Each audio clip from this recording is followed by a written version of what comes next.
Reserve bank ने लगातार चौथी बार ब्याज दरों में नहीं किया कोई बदलाव। रेपो रेट 6.5% पर बरकरार, लेकिन आगे महंगाई रिस्क पर चिताया।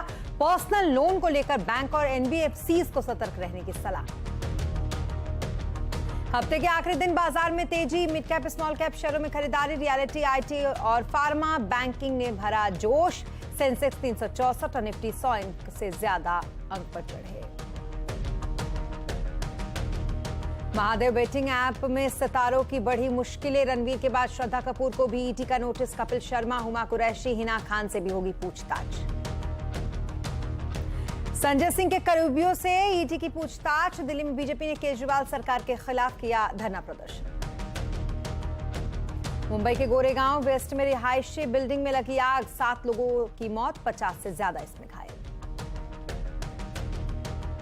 एशियन गेम्स में कबड्डी में भारत ने पाकिस्तान को रौंदा, फाइनल में बनाई जगह, सिल्वर मेडल पक्का। अफगानिस्तान ने भी पाकिस्तान को क्रिकेट में धोया। और ईरान में जेल की सजा काट रही मानवाधिकार कार्यकर्ता नरगिस मोहम्मदी को इस साल का नोबेल शांति पुरस्कार। 51 वर्षीय नरगिस ईरान में महिलाओं के हकों की हैं चैंपियन। सरकार ने दी है 31 साल की जेल की सजा।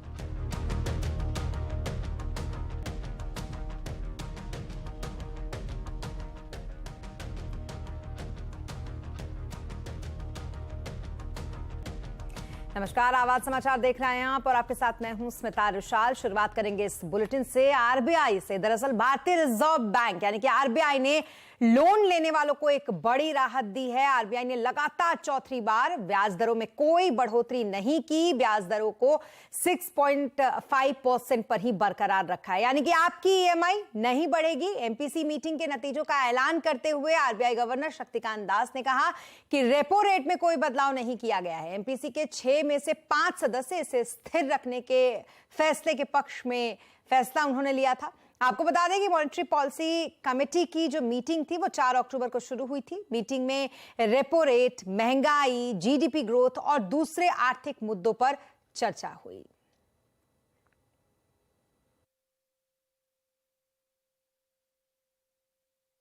The overall inflation outlook, however, is clouded by uncertainties from the fall in Kharif sowing for certain key crops like pulses and oilseeds, lower reservoir levels, and volatile global food and energy prices. The MPC remains highly alert and prepared to undertake timely policy measures as may be necessary in order to align inflation to the target and anchor inflation expectations. While major central banks are signaling a peaking of their rate hike cycle, there are indications that the tight monetary policy stance could persist for longer than anticipated earlier. जी हाँ, इस पर महंगाई पर RBI governor, जुलाई में टमाटर सब्जियों के दाम से महंगाई जो है वो उस पर असर दिखेगा। ग्लोबल आउटलुक से महंगाई दरों पर असर है। खरीफ फसलों में अनिश्चितता से महंगाई प्रभावित हुई है। आने वाले दिनों में महंगाई घटने का अनुमान भी उन्होंने लगाया और दालों की कम खेती से महंगाई को जो जोखिम हुआ वो भी उन्होंने बताया। FY24 महंगाई दर इसमें 5.4% रहने का अनुमान जताया। Q2 FY24 की अगर बात करें तो यहाँ पर सीपीआई इन्फ्लेशन फॉरकास्ट जो था वो रेज्ड हुआ। ये 6.4% से बढ़कर 6.62% अर्लियर जो कहा गया था उसके अकॉर्डिंग हुआ। इसके अलावा कई सारे और बातें यहां पर कहा गवर्नर ने, जिसमें रिजर्व बैंक की ओर से ये कहा गया कि बैंक और एनबीएफसीज को पर्सनल लोन की ग्रोथ को लेकर सतर्क रहने की सलाह दी गई। आरबीआई गवर्नर शक्तिकांत दास ने कहा कि पर्सनल लोन के कुछ कंपोनेंट्स में काफी बढ़ोतरी हुई है जिसकी निगरानी करने की जरूरत है। Certain components of personal loans are, however, recording very high growth. These are being closely monitored by the Reserve Bank for any signs of incipient stress. Banks and NBFCs would be well advised to strengthen their internal surveillance mechanisms, address the buildup of risks, if any, and institute suitable safeguards in their own interest. The Reserve Bank is closely monitoring the evolving situation and will act proactively to maintain financial stability. और RBI governor की चिंता वाजिब भी है। दरअसल लोग कर्ज लेकर जमा कर खर्च कर रहे हैं। हर महीने क्रेडिट कार्ड से खर्च ही लाखों करोड़ों का हो रहा है। अनसिक्योर्ड लोन से क्यों डरना चाहिए, इस बारे में हमारे सुमित बड़े इंटरेस्टिंग डाटा के साथ जुड़ रहे हैं। सुमित, बताएं जरा क्या कुछ डाटा है इस वक्त आपके पास। दरअसल पर्सनल लोन, रिटेल लोन या फिर अनसिक्योर्ड लोन की सिचुएशन पिछले कुछ समय में इस तरह से बढ़ी है कि आरबीआई गवर्नर की तरफ से भी अभी क्रूशियल बयान आते हुए दिखाई पड़ रहे हैं। ये कुछ नंबर आपके सामने हैं। दरअसल सिस्टम में अनसिक्योर्ड लोन जो अगस्त 2022 में करीब 36 लाख करोड़ थे, वो अब बढ़कर अगस्त 2023 तक यानी एक साल में 31% बढ़े और 48 लाख करोड़ तक पहुंचते हुए दिखाई पड़े। और इसी ड्यूरेशन में अगर आप इनफैक्ट क्रेडिट कार्ड स्पेंडिंग तो बढ़ी रही है और मंथ टू मंथ बेसिस पे भी आंकड़ा देखेंगे तो जहां 1.5 लाख करोड़ के आसपास क्रेडिट कार्ड की स्पेंडिंग थी जुलाई 2023 में, वो अगस्त तक आते आते 1.48 लाख करोड़ के आसपास पहुंची है। तो यानी कि करीब पर मंथ बेसिस पे क्रेडिट कार्ड स्पेंडिंग भी बढ़ते हुए दिखाई पड़ रही है। इसकी रिलेवेंस किस तरह की है, क्योंकि बैंकिंग सिस्टम में कुल लोन एडवांसेस का 1/3 हिस्सा रिटेल लोन से आता है। तो अगर ये आंकड़ा बढ़ता जाएगा और यहां पर गोइंग फॉरवर्ड एनपीए की सिचुएशन बढ़ती है तो बैंकिंग सिस्टम के लिए दिक्कत होगी, जो अभी नहीं है लेकिन आगे हो सकती है। क्यों ये दिक्कत बढ़ रही है? दरअसल मार्च 2020 से लेकर 21 से लेकर 23 यानी कोविड के बाद से लेकर अब तक के पीरियड में रिटेल लोन ग्रोथ जो है वो 13.5 लाख करोड़ 13.5% के सामने 24.8% के आसपास आते हुए दिखाई पड़ रही है।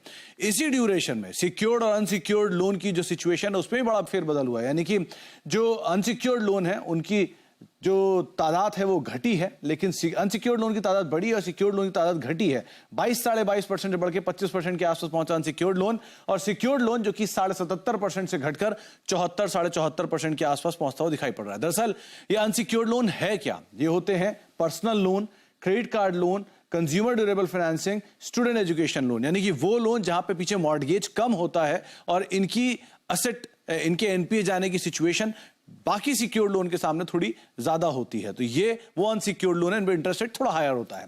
कौन कौन से बैंक और कितना उनका एक्सपोजर है रिटेल लोन बुक में? तो कुल लोन बुक का 41% हिस्सा एचडीएफसी बैंक का रिटेल लोन में है। यहां क्योंकि एचडीएफसी लिमिटेड का भी मर्जर हुआ है तो इसलिए आंकड़ा बड़ा दिख रहा है। एसबीआई 35%, आईसीआईसीआई बैंक 22.5%, इसके अलावा एक्सिस बैंक 20% और कोटक करीब 10% के आसपास का लोन बुक का हिस्सा जो है वो रिटेल लोन पर रखता है। और एवरेज अगर आप देखेंगे तो पूरे सिस्टम का 1/3 हिस्सा लोन जो है वो रिटेल लोन बुक के अंदर आता हुआ दिखाई पड़ता है। इसीलिए आरबीआई गवर्नर को भी थोड़ा कॉज ऑफ कंसर्न के तौर पर से दिखाई पड़ रहा है। जी, बहुत शुक्रिया तमाम डिटेल्स के लिए आपका सुमित। और अब बात करते हैं बाजार की, जहां आज कारोबारी हफ्ते के आखिरी दिन बाजार में तेजी रही। इसी तेजी के साथ बाजार हरे निशान पर आज बंद हुआ। बीएसई के सभी सेक्टर इंडेक्स बढ़त पर बंद हुए। सेंसेक्स 364 अंक चढ़कर 65,996 पर बंद हुआ, तो वहीं निफ्टी 108 अंक चढ़कर 19,654 पर बंद हुआ। आज सबसे ज्यादा खरीदारी मिड कैप स्मॉल कैप शेयरों में रही। रियलिटी, आईटी, फार्मा शेयरों में आज तेजी दिखाई दी।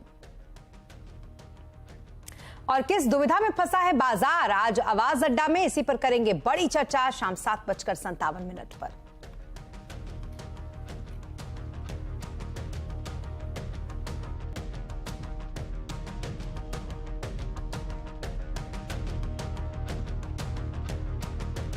और अब बात महादेव बेटिंग ऐप की, जिसका विवाद लगातार बढ़ता जा रहा है। इस मामले में अब ईडी ने रणवीर कपूर, कपिल शर्मा, हुमा कुरैशी, हिना खान के बाद श्रद्धा कपूर को भी नोटिस भेजा है। रणवीर कपूर, कपिल शर्मा और हुमा कुरैशी ने हाजिर होने के लिए ईडी से कुछ वक्त मांगा है। डिटेल लेते हैं इस खबर पर विवेक से। विवेक, बताएं जरा क्या कुछ है ये बेटिंग ऐप का पूरा मामला और कौन कौन से स्टार्स हैं ईडी के निशाने पर? महादेव बेटिंग ऐप में अब ईडी का जांच का दायरा जो है वो लगातार बढ़ता चला आ रहा है। अब तक इस पूरे मामले में ईडी ने 5 बॉलीवुड के बड़े सितारों को समन जारी किया है और उनका पक्ष जानने के लिए उन्हें बुलाया है, जिनमें सबसे पहला नाम रणवीर कपूर का है, दूसरा नाम श्रद्धा कपूर का है, उसके बाद फेमस कॉमेडियन और एक्टर कपिल शर्मा भी इस जांच के दायरे में शामिल हैं और साथ ही साथ हिना खान और हुमा कुरैशी, ये 2 बड़ी फिल्म अभिनेत्री भी शामिल हैं। इन सभी को ईडी ने नोटिस और समन जारी कर पूछताछ के लिए बुलाया है। आपको बताना चाहेंगे कि श्रद्धा कपूर और रणवीर कपूर को महादेव बेटिंग ऐप, जो हिंदुस्तान में पूरी तरीके से इलीगल है, उसको प्रमोट करने का उनके ऊपर आरोप लगा है। और ईडी सूत्रों से ये भी जानकारी मिल रही है कि श्रद्धा कपूर और रणवीर कपूर ने महादेव बेटिंग ऐप को प्रमोट करने के लिए मोटी रकम ली है। सूत्रों से ये भी जानकारी मिल रही है कि ये मोटी रकम हवाला के जरिए हिंदुस्तान और मुंबई पहुंची है और पूरा जो पेमेंट हुआ है वो कैश में हुआ है। यही वजह है कि ईडी अब इन बड़े सितारों से पूछताछ करना चाहती है कि आखिरकार उनके पास ये पैसा कहां से आया था, अगर हवाले के जरिए पैसा आया है तो उसका पेमेंट कहां हुआ था, कौन कौन से लोग इस पूरे मनी ट्रेल चेन में शामिल हैं, कौन कौन से लोग उनके साथ बातचीत कर रहे थे इस डील को लेकर, ये ईडी जांच करना चाहती है। साथ ही साथ पिछले साल जब महादेव बेटिंग ऐप के मालिक और इस पूरे मामले में मुख्य आरोपी सौरभ चंद्राकर ने अपनी शादी रचाई थी यूएई में, तब वहां पर उसने 200 करोड़ रुपए खर्च किए थे। वहां पर भी 14 बॉलीवुड सितारों को बुलाया गया था परफॉर्म करने के लिए। मुंबई से बाकायदा चार्टर फ्लाइट से सभी 14 बॉलीवुड सेलिब्रिटी दुबई गए थे, वहां पर उन्होंने परफॉर्म किया और सभी 14 कलाकारों ने भी नगद पैसे यानी कैश में पूरा पेमेंट लिया है। यही वजह है कि ईडी के रडार पर जो शादी में गए थे 14 सेलिब्रिटी वो भी रडार पर हैं। साथ ही साथ बड़े कुछ लोग जो बॉलीवुड से और टॉलीवुड से जुड़े हुए हैं वो भी रडार पर हैं। यानी कि माना जा रहा है कि आने वाले दिनों में कुछ और सेलिब्रिटीज और बड़ी सेलिब्रिटीज और स्पोर्ट्स फेडरेटी के लोगों को भी ईडी समन जारी कर सकती है।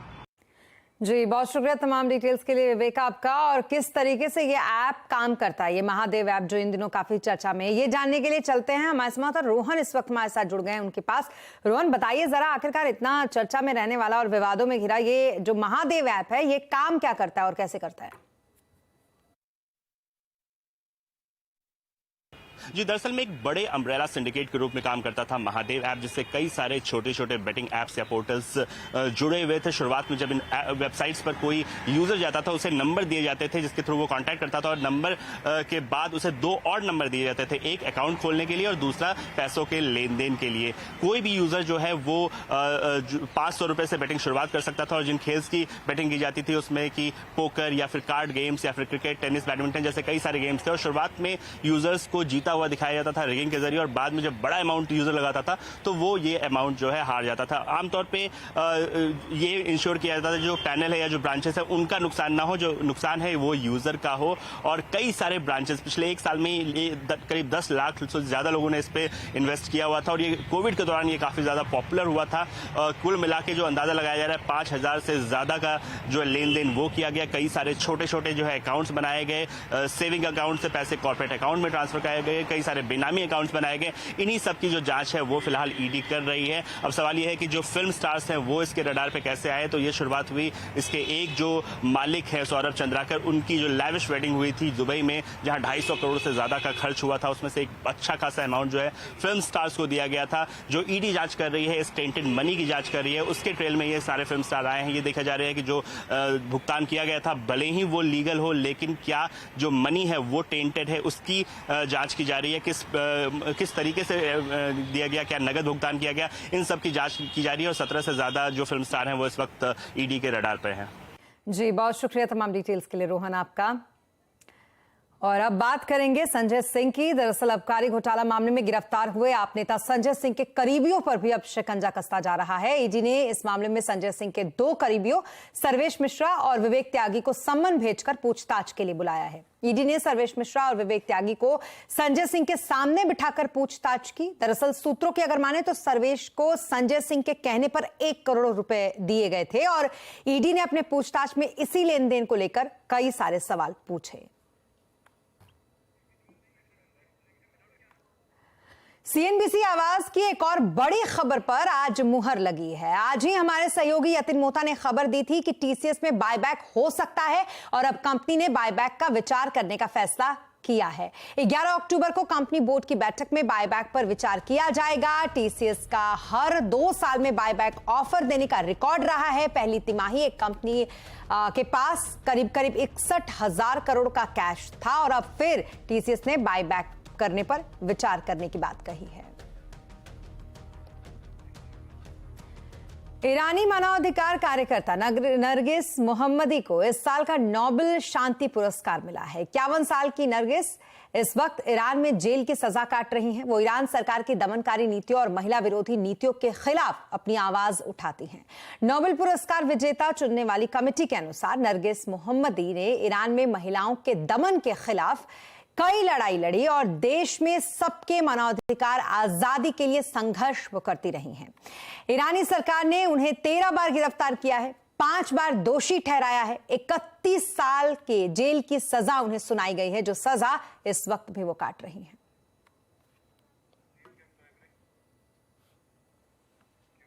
और यहां रुकेंगे एक छोटे से ब्रेक के लिए, लेकिन जल्द होंगे हाजिर। आप बने रहे हमारे साथ।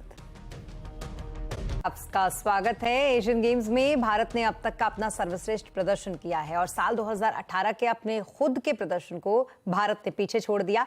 लेकिन 13वां दिन भारत के लिए ज्यादा खास नहीं रहा। आज shuttler HS Prannoy men single के सेमीफाइनल में हार गए और उन्हें ब्रॉन्ज से ही संतोष करना पड़ा। आर्चरी में महिला रिकवर टीम ने भी ब्रॉन्ज ही जीता, जबकि पुरुष रिकवर टीम ने सिल्वर पर कब्जा जमाया। तो वहीं अगर बात करें महिला रेंगू स्पर्धा की, तो इसमें भारत ने ब्रॉन्ज मेडल जीता है। इसके अलावा रेसलर्स बजरंग पुनिया, जिस पर सबकी नजरें थी, वो भी अपना मुकाबला हार गए हैं। हालांकि मेडल टैली में अगर देखें तो भारत शतक की ओर बढ़ रहा है और अब तक भारत ने एशियाई खेलों में 21 गोल्ड, 33 सिल्वर और 37 ब्रॉन्ज के साथ कुल 91 मेडल हासिल कर लिए हैं।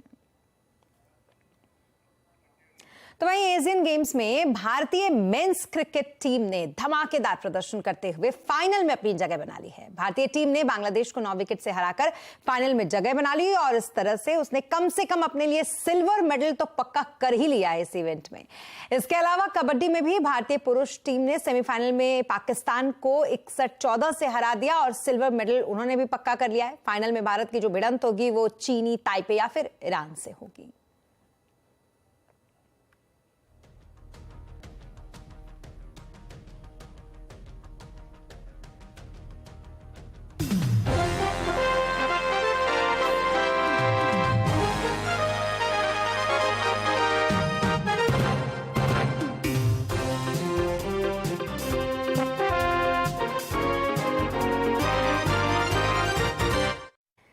वहीं दूसरी तरफ भारत की मेजबानी में आईसीसी क्रिकेट वर्ल्ड कप का आगाज हो चुका है। आज हैदराबाद में वर्ल्ड कप का दूसरा मुकाबला खेला जा रहा है। यह मुकाबला नीदरलैंड और पाकिस्तान के बीच खेला जा रहा है। आज नीदरलैंड ने टॉस जीतकर पहले गेंदबाजी करने का फैसला लिया। पाकिस्तान ने अब तक 4 विकेट खोकर 174 रन इस मुकाबले में बनाए हैं। तो वहीं इस बीच मैच से पहले टीम इंडिया को एक बड़ा झटका लगा है। टीम इंडिया के star opener cricketer Shubman Gill का डेंगू टेस्ट पॉजिटिव आया, जिसके बाद रविवार को ऑस्ट्रेलिया के खिलाफ होने वाला जो मैच है उसमें उनका खेलना मुश्किल है। वो इस मैच से बाहर हो सकते हैं। हालांकि बीसीसीआई की मेडिकल टीम कुछ परीक्षण के बाद यह फैसला करेगी। जानकारी के मुताबिक अगर गिल की तबीयत ठीक नहीं हुई तो उनकी जगह ईशान किशन को कप्तानी रोहित शर्मा के साथ खेलने का मौका मिलेगा, यानी कि रोहित शर्मा के साथ खेलेंगे ईशान किशन। इसके अलावा बात करेंगे मेडिक्लेम की। मेडिक्लेम लेने वालों की संख्या हर साल 10 से 15% बढ़ रही है, लेकिन जब क्लेम लेने की बारी आती है तो कई बार राहत की जगह ये आफत के तौर पर आ जाती है। तो आइए शुरू करते हैं सीएनबीसी आवाज की एक खास मुहिम, क्लेम में गेम क्यू।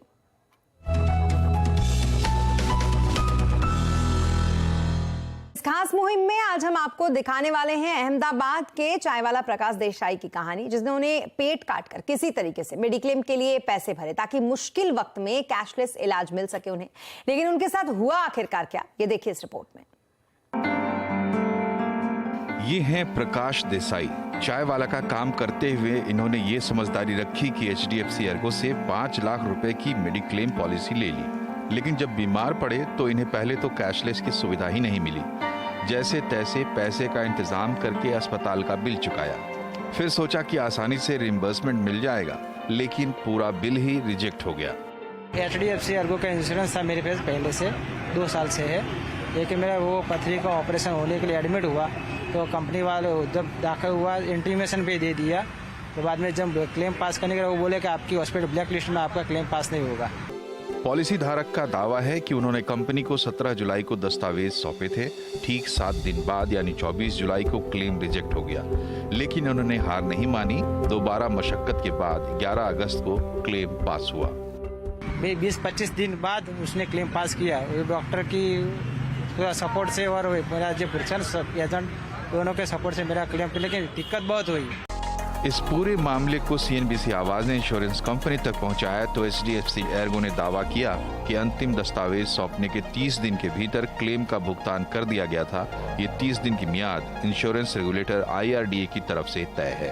हालांकि पॉलिसी धारक के इस दावे का कंपनी ने कोई जवाब नहीं दिया, जिसमें कहा गया था कि कंपनी ने पहली बार में क्लेम रिजेक्ट कर दिया था और बाद में क्लेम मंजूर किया। प्रकाश भाई का क्लेम पहले रिजेक्ट कर दिया गया, फिर उनको टालने की कोशिश की गई, लेकिन वो लगे रहे और आखिरकार उनका क्लेम पास करना ही पड़ा। बीमा लेना जितना ही आसान है, उतना ही क्लेम को पास करवाना बड़ी परीक्षा है। अगर हालात को बदलने हैं तो जागरूकता लाना जरूरी है। केतन जोशी, अहमदाबाद। और मेडिक्लेम ग्राहकों को क्लेम देने में कंपनियों की आनाकानी के खिलाफ CNBC आवाज की मुहिम, क्लेम में गेम क्यों, देखना मत भूलिएगा रोज शाम 5:57 पर। इसी के साथ इस बुलेटिन में फिलहाल इतना ही, लेकिन खबरों पर लगातार अपडेट के लिए आप बने रहें CNBC आवाज के साथ। नमस्कार।